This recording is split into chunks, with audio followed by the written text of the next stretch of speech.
আসসালামু আলাইকুম ভিউয়ার্স, আমি এই মুহূর্তে রয়েছি পল্টন ময়দানে। এখানে জামাত ইসলাম সহ অন্যান্য যে ইসলামিক দলগুলো তারা এখানে একটা প্রোগ্রাম করছে, বিশাল আয়োজন করছে।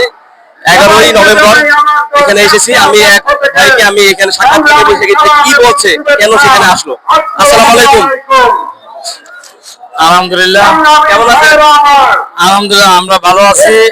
আপনারা কেমন আছেন? আলহামদুলিল্লাহ ভালো আছি। আপনি এখানে কেন আসছেন ভাই?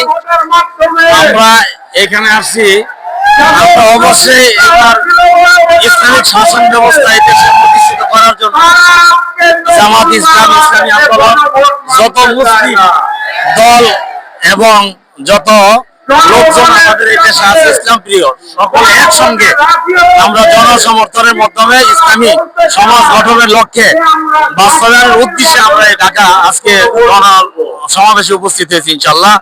আপনারাও। আমি আরেকটা কথা জিজ্ঞাসা করি, আপনি কত টাকার বিনিময়ে এখানে আসছেন? আমরা ইনশাল্লাহ আরো টাকা পয়সা তো আমরা দলের পক্ষ থেকে নেই না, আমরা আরো দিয়ে পরে লোকজনদেরকে নিয়ে আসছি। ইসলাম এটা কি সম্ভব? অন্যান্য দল তো টাকা দিয়ে 500 টাকা দিয়ে 1000 টাকা দিয়ে দিয়ে লোক আনে। যে আমরা তো পরকাল জান্নাত চাই, যারা জান্নাত চায় তাদের জন্য দুনিয়ার কোনো বিনিময়ের দরকার পড়ে না ইনশাল্লাহ। আমাদের সবচেয়ে বড় বিনিময় হলো জান্নাত এবং পরকাল। আপনারা আপনাদের বিনিময়ে আপনারা চান পরকালে আল্লাহ সন্তুষ্টি যদি অর্জন করতে পারেন, তাহলে পরকালে এর বিনিময়ে আল্লাহ আপনাকে দিবে, এমন কিছু?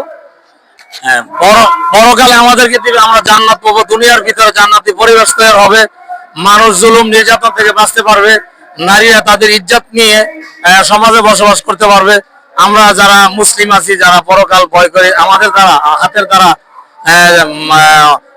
হাতের দ্বারা ইনশাল্লাহ এই জাতি কোনোদিন কষ্ট পাবে না, ধোকাবাজি পাবে না, ব্যবসা বাণিজ্য লুটতরাজ হবে না, সমাজের সুন্দর একটা পরিবেশ তৈরি হবে ইনশাল্লাহ, আমরা এই আশাবাদী। আপনাদের ইসলামিক জোট যদি ক্ষমতায় আসে তাহলে কি চাঁদাবাজি হবে না, এমন কি গ্যারান্টি দিতে পারেন আপনারা? ইনশাল্লাহ 100%। যারা পরকাল নিয়ে 5 ওয়াক্ত নামাজ পড়ে আর কান্নাকাটি করে, যারা পরকাল মানে নবীর আদর্শ বাস্তবায়নের চেষ্টা করে, তাদের দ্বারা কোনোদিনই ইনশাল্লাহ চাঁদাবাজি হবে না, এর 100% ইনশাল্লাহ গ্যারান্টি দেওয়া যায়। আপনাদের যে এমপি বা যারা নির্বাচন করবে তারা কয়শো কোটি টাকা দিয়ে আপনাদের আসন থেকে নমিনেশন পাইবে?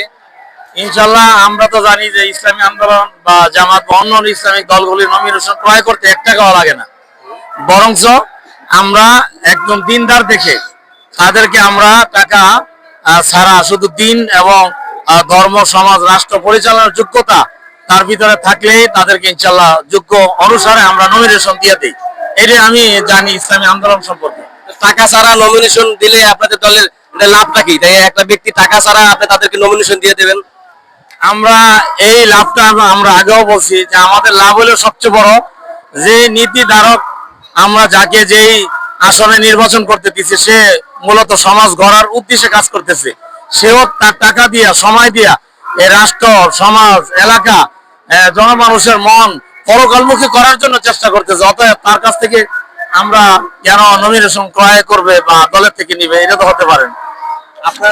আপনারা কতটুকু প্রস্তুত নির্বাচন করার জন্য? কারণ নির্বাচনের দিন তো মনে করেন যে দখল করে লেগে যাবে।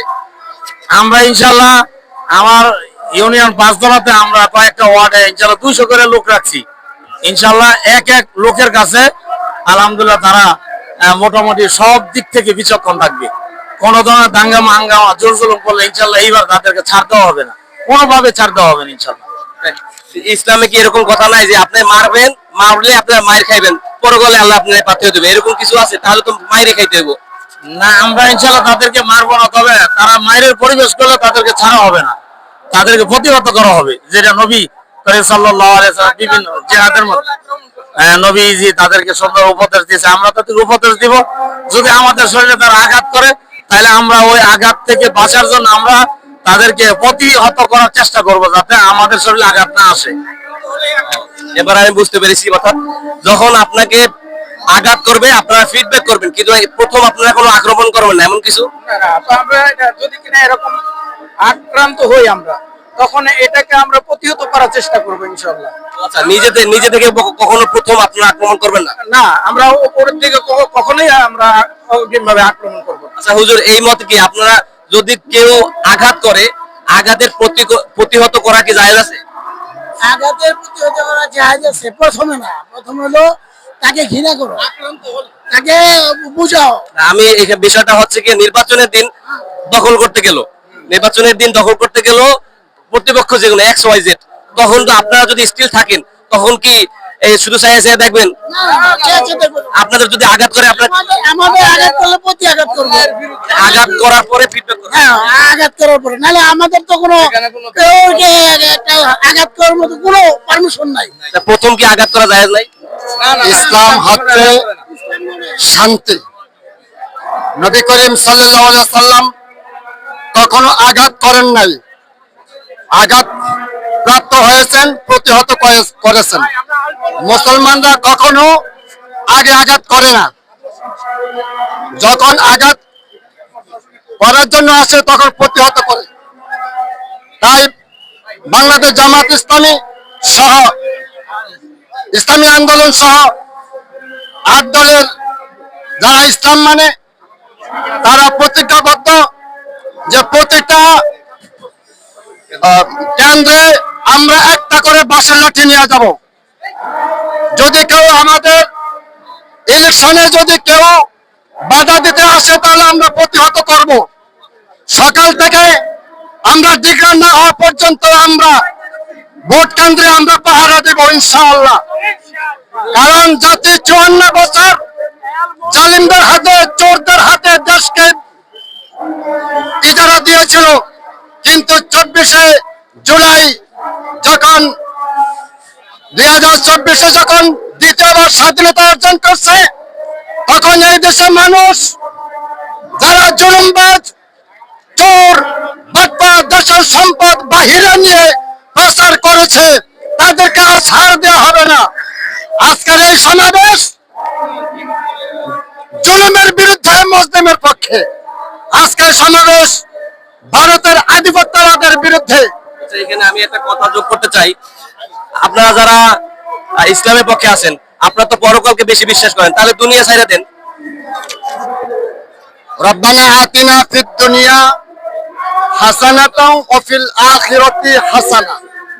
দুনিয়া না হলে আমার আখিরাত নাই, আখিরাত না হলে দুনিয়া নাই। আগে দুনিয়া, তারপরে আখিরাত। আমার পেটে যদি ভাত না থাকে, বউ বাচ্চা যদি অনাহারে থাকে, তাহলে আমার ইবাদতে স্বাদ আসবে না। তাহলে কি আপনারা বলতে চান ইসলামের রাজনীতি আছে?